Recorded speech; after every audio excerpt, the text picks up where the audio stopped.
नमस्कार मेरे प्यारे दोस्तों।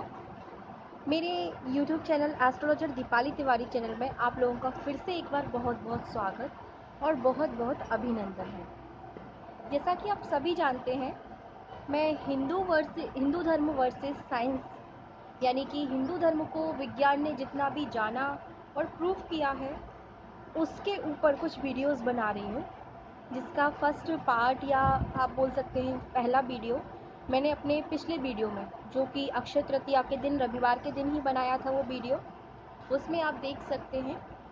और उसी सीरीज़ को आगे बढ़ाते हुए आज मैं फिर से एक बहुत अलग कॉन्सेप्ट के थ्रू आपको ये समझाऊंगी कि हमारा जो हिंदू धर्म है वो दरअसल सच में एक वैज्ञानिक धर्म है। और इसके पीछे बहुत सारी तर्क मैं आपको दे सकती हूँ। उनमें से एक तर्क या एक कहानी जो मैंने आपको लास्ट वीडियो में सुनाई थी, आप लोगों को याद होगा, वो थी मध्य प्रदेश के भोपाल में जो 3 दिसंबर 1984 को जो यूनियन कार्बाइड की फैक्ट्री में जो ब्लास्ट हुआ था, जिसको हम नॉर्मली भोपाल गैस कांड या भोपाल गैस त्रासदी के नाम से जानते हैं, उसके ऊपर मैंने वो वीडियो बनाया था। अब उसी सीरीज़ को आगे बढ़ाते हुए आज जो सेकंड वीडियो मैं लेकर आई हूँ वो भी कुछ इसी तरह के कॉन्सेप्ट पे है। आपको बहुत कुछ नया जानने मिलेगा आज इस वीडियो में। मैं शुरुआत करती हूँ आज के वीडियो की।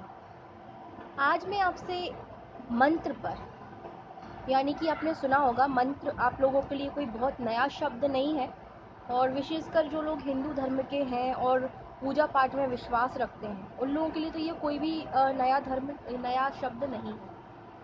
मंत्र हमारे वैदिक समय से ही चले आ रहे हैं। हमारे जो हिंदू धर्म में 4 वेद हैं, ऋग्वेद, यजुर्वेद, सामवेद, अथर्ववेद, उसके बाद उनके उपवेद भी हैं, काफ़ी सारे वेद और पुराण भी लिखे गए हैं। 18 पुराण हैं हिंदू धर्म के, और भी दुनिया भर के बहुत सारे हमें महाकाव्य मिल जाएंगे हमारे धर्म में, जिसमें मंत्र एक बहुत कॉमन चीज़ होती है।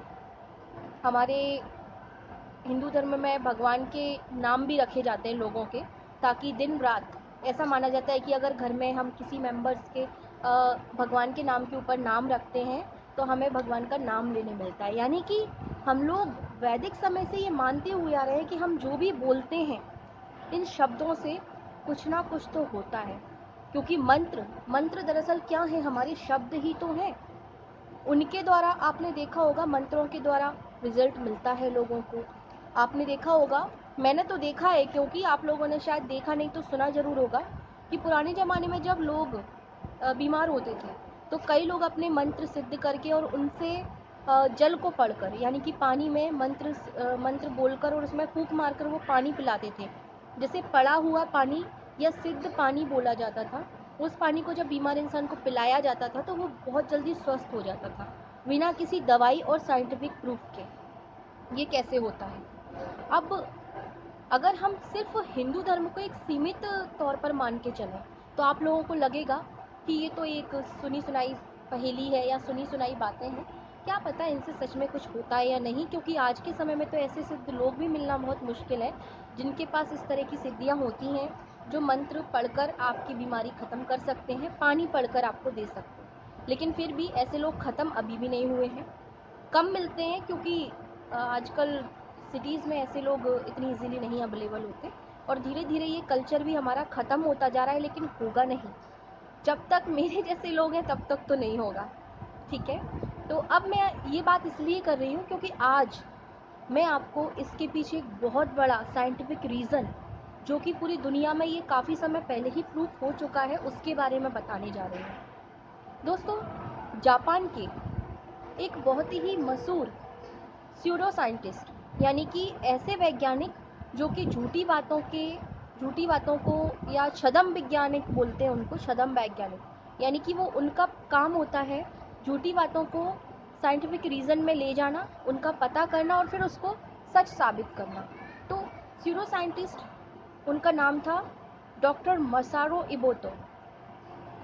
हिंदी में शायद हो सकता है मेरा प्रोनाउंसिएशन थोड़ा बहुत गलत हो, लेकिन नाम उनका ऐसा ही है, डॉक्टर मसारो इमोतो।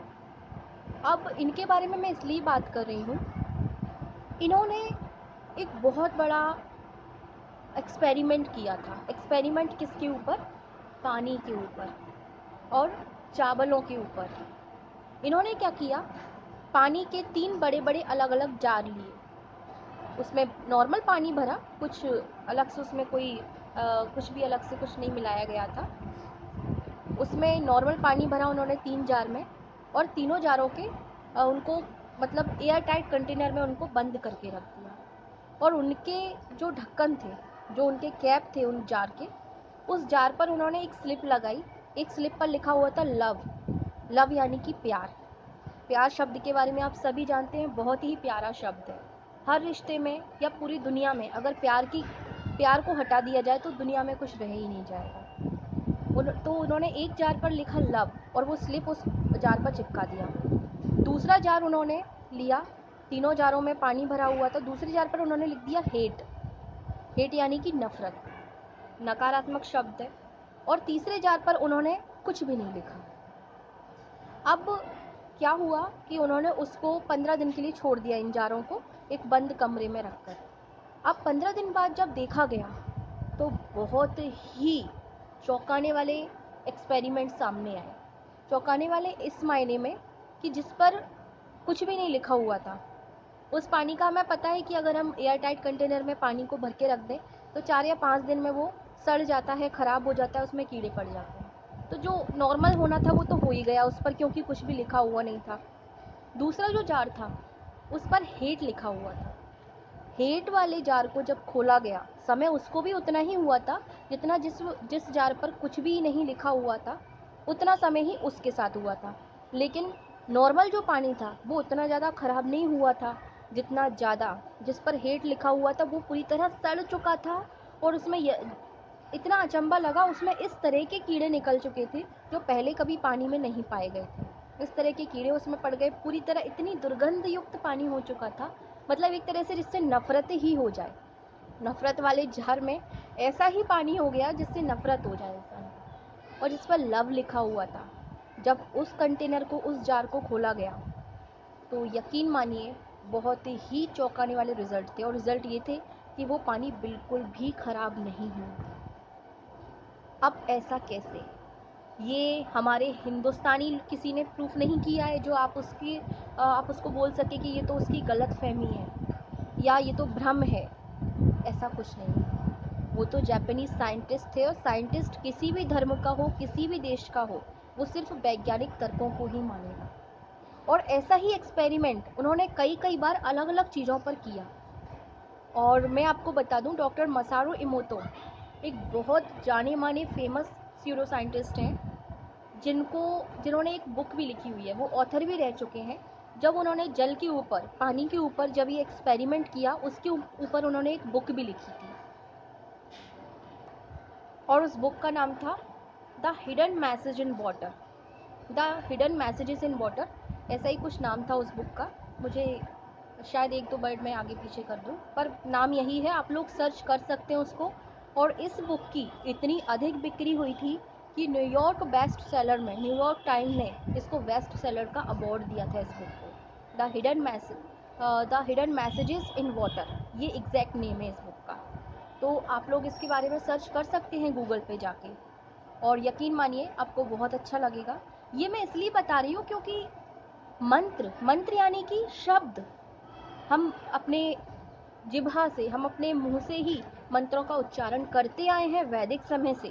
और ये जापानीज साइंटिस्ट ने भी आज के समय में 21वीं सदी में ये प्रूफ करके दिखाया है कि शब्दों में सच में बहुत पावर होती है।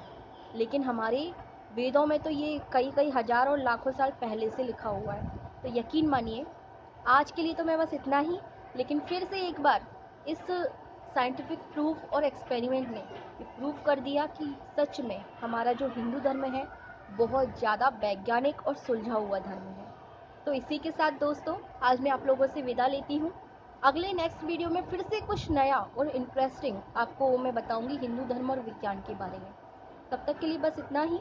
उम्मीद करती हूँ आप लोगों को मेरा ये वीडियो पसंद आएगा, आप लोग इसे लाइक शेयर करेंगे और सब्सक्राइब करना मत भूलिएगा। धन्यवाद। जय माँ धूमावती।